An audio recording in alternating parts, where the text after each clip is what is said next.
একটা মুহূর্তে সব শেষ হয়ে গেল। লন্ড্রির কাজ শেষে বাড়ি ফিরছিলেন ইকবাল হোসেন। ঠিক সেই সময় সিটি কর্পোরেশনের একটি গাড়ির ধাক্কায় নিভে যায় এক তরুণ প্রাণ। দোষীকে, চালক না তার সহকারী? আজ জানবেন যাত্রাবাড়ির কলাপট্টির সেই রাতের ভয়াবহ গল্প শুধুমাত্র লাইভস্কোপ বিডিতে। বৃহস্পতিবার 23 অক্টোবর রাতে রাজধানীর যাত্রাবাড়ির কলাপট্টি এলাকায় সিটি কর্পোরেশনের একটি গাড়ি নিয়ন্ত্রণ হারিয়ে ধাক্কা দেয় রাস্তায় থাকা লন্ড্রি কর্মী মোহাম্মদ ইকবাল হোসেনকে। স্থানীয়রা তাকে উদ্ধার করে হাসপাতালে নিলেও চিকিৎসক ঘোষণা করেন ইকবাল আর নেই।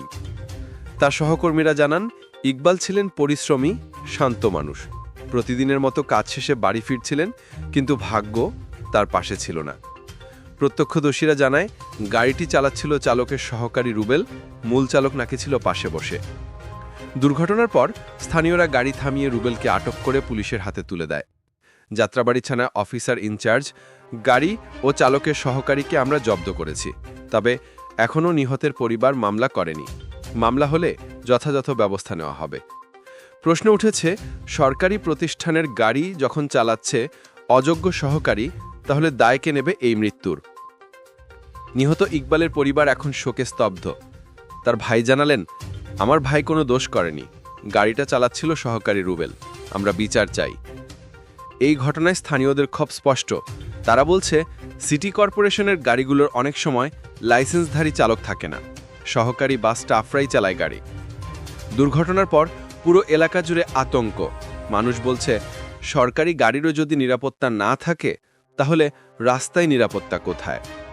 পুলিশ জানিয়েছে, প্রাথমিকভাবে রুবেলকে আদালতে পাঠানো হয়েছে, কিন্তু মামলা না হওয়া পর্যন্ত বড় কোনো পদক্ষেপ নেওয়া সম্ভব নয়। এই ঘটনা শুধু একটি দুর্ঘটনা নয়, এটি মনে করিয়ে দেয় দায়িত্বজ্ঞানহীনতা কেমন ভয়াবহ পরিণতি ডেকে আনতে পারে। একটি পরিবার আজ নিঃস্ব, একটি তরুণ হারালো জীবন, এবং আবারও প্রশ্ন উঠছে, কবে এই সড়কগুলো হবে নিরাপদ?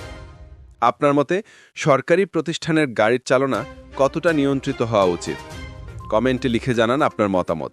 আর ভিডিওটি লাইক, শেয়ার করুন এবং লাইভস্কোপ বিডি চ্যানেলটি সাবস্ক্রাইব করুন।